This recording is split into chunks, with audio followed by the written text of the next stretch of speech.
Hello, friends, and welcome back to Stories About Entitled People.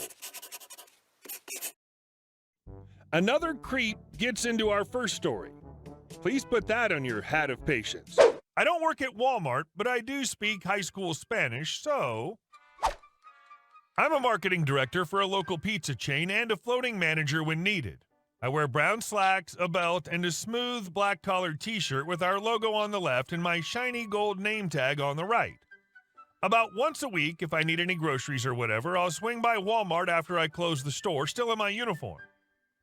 So I'm in the meat section with a basket half full of stuff, wanting to pick up some beef that I can turn into jerky, because I love making jerky. I'm looking at the different cuts and prices when I feel a tap on my shoulder. I turn to see this very short, kind of meek-looking Hispanic woman, early 30s and quite attractive, looking at me somewhat apprehensively. She said something like, "Perdóname. You? Ayúdame? Ness. I need... Oh, yo no sé qué como." And then she just kind of trailed off with a helpless look on her face, possibly expecting me to read her mind or go find someone who could. Now, I took 4 years of Spanish in high school, and although I look as white as your average Canadian stereotype, I managed to retain enough of it to muddle through on a good day. Me, as I'm putting beef round into my basket, "Lo siento, señora, pero no trabajo aquí." I'm sorry, ma'am, but I don't work here. And I pointed to the logo on my shirt. She didn't even look at it, because as soon as I spoke a little Spanish, her eyes lit up. And then she started talking super fast in Spanish about what it was she needed help with. I caught about one word in 10. Ayuda. Okay, she needs help with something. Oh, no puedo. That means I can't. Okay, so she needs help because she can't do something or find something or I don't know. Damn, I wish I was fluent. Again, I try to clear things up. Señora, yo no trabajo aquí. También yo no entender tu rápido. Por favor, habla lentamente. Speak slowly. A new look of understanding comes over her face as she realizes that she just spit a slew of Spanish rapid fire at a gringo who's barely able to ask, "¿Dónde está la biblioteca?"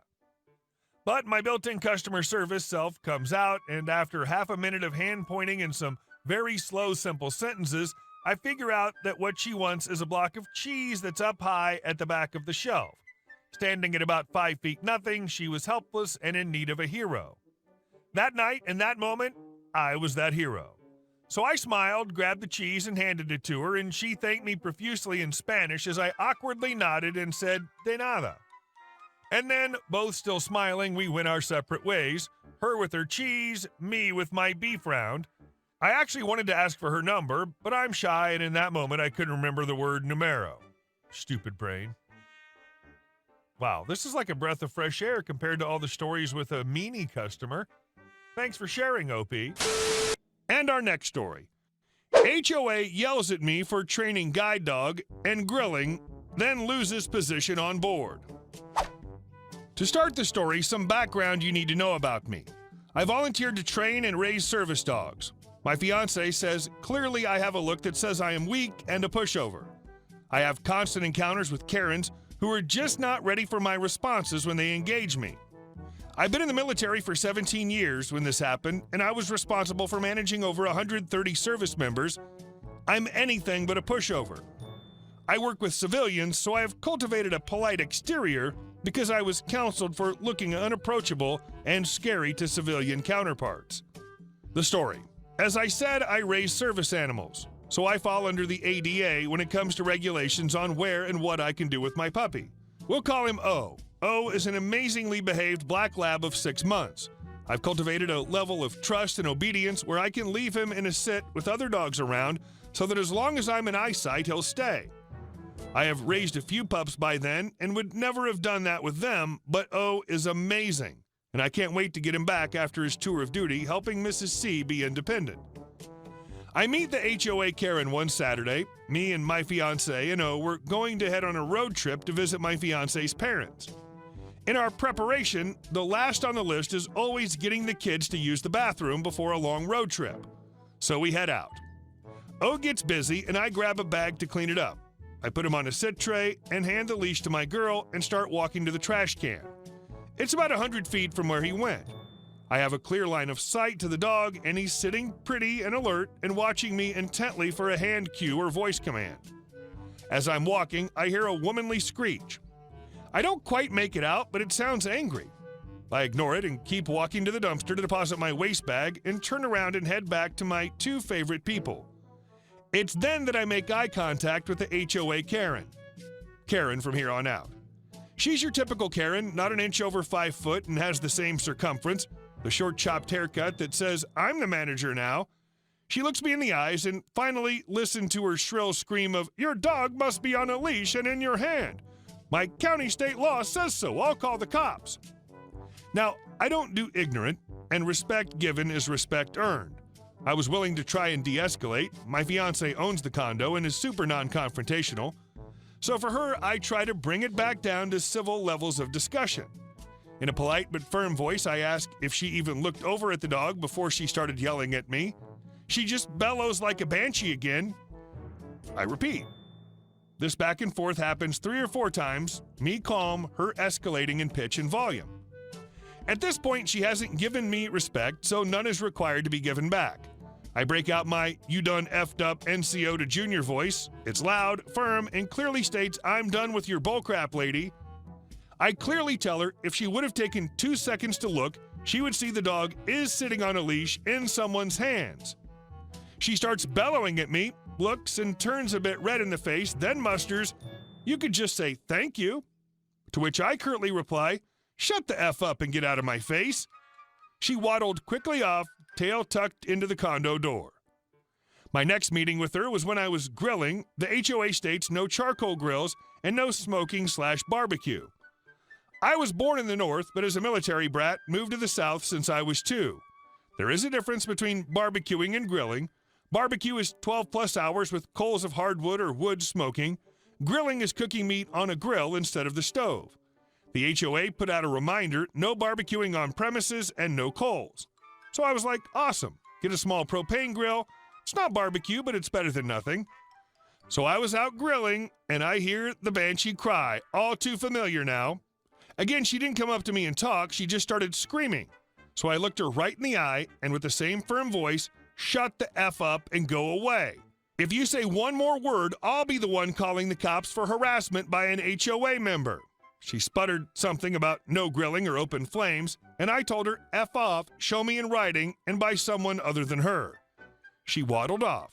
Then I was approached by the HOA president with the HOA bylaws and sat to read them, during which my fiancée started a conversation with them about another issue we were having with them. She was in the middle of having the state's attorney office ask some questions about activities they were trying to force her into paying for. It wasn't going well for the HOA, and she took this opportunity to introduce herself. While she's maybe non-confrontational when it comes to small things, she will stand up for herself when it comes to it. Her introducing herself changed everyone's tone, and they became oh so polite. Karen tried to play the victim to her and say I was mean and could use some manners when engaging with people. She let her paint her tale how she was a victim. When she finished, she looked her dead in the eye and said, "You know, I was the one holding the leash, and I was standing right here when he was grilling. So no, you got the same respect you gave." She paled and faded to the back. That's when the president of the HOA stepped in and told me I can't have the grill and that I can be fined, and I needed to follow the rules of the HOA, or next time he'll be the one calling the cops. Well, President, roger that. It's my job to enforce regulations in the military. I spend hours reading instructions. Nothing pleases me more than when I can shove the black and white in an a-hole's face at work and get my guys what they're owed or force them to do the job right. So you want me to follow the rules? Copy that, buddy.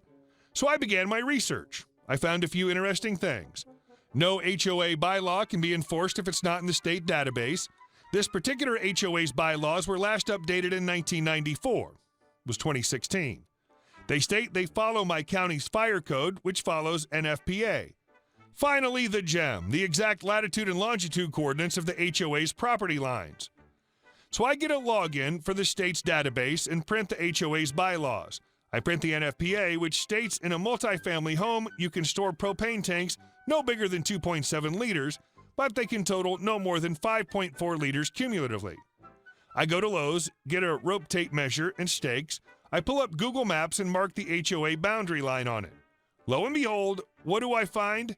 A drainage ditch that is city property not 10 feet from where I was grilling. So I take my coordinates, my stakes, and go carefully mark off that section of city property. Now for the revenge. I call the city/county fire departments and request a permit to grill on said city property. They said go for it. I didn't need a permit. Nobody would care. I insisted and they said it's my $50. They issued an event open flame, so with both permits it was $100, but I got permission from the city to grill there for 6 months. The next day at 0700, I went to set up. I carefully measured so I was at least 3 feet into the city property, set up my cooler with enough meat and beer to grill till doomsday, then waited for the fireworks. Didn't take long for Karen to come screaming at me. I mean, I was 10 feet from the community pool and 3 feet from the sidewalk gazebo that led to the pool. I just hit record on my phone and politely told her she has no need to yell as I'm breaking no laws. She kept screaming about no grilling and how she's tired of me and she's going to get me arrested and kicked out if it's the last thing she does. She hasn't liked me since she saw me and has just been wanting to get me kicked out.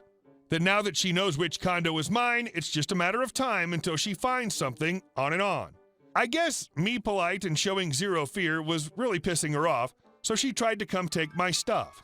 Big no-no.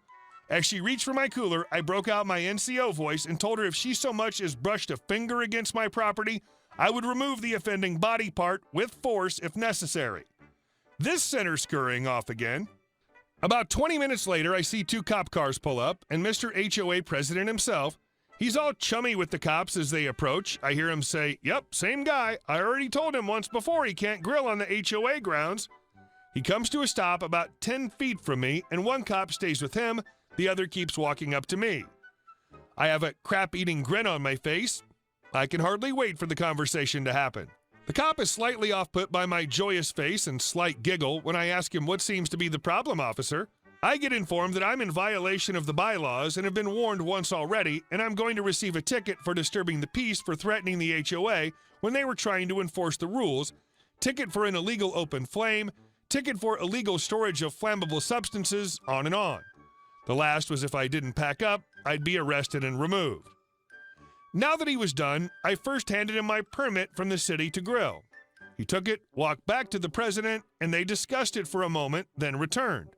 Says you can't get a permit from the city to grill on private property.